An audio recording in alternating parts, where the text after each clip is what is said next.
Welcome to Awesome Code. Please subscribe to my channel. In this video, we will see how to print the first 10 powers of the number 10 using F strings and align results using string formatting with padding. So it's pretty simple. We will use for loop for I in range 10,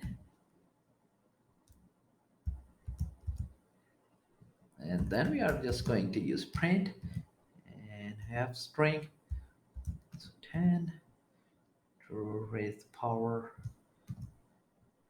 with the value of I, and equals 10 into I,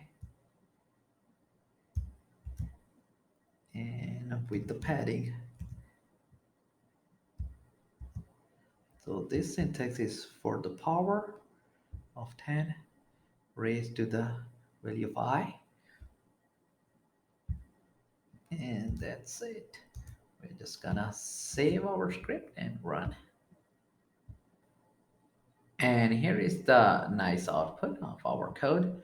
To keep on learning, please subscribe to my channel. Awesome Code keeps supporting me, and thank you for watching.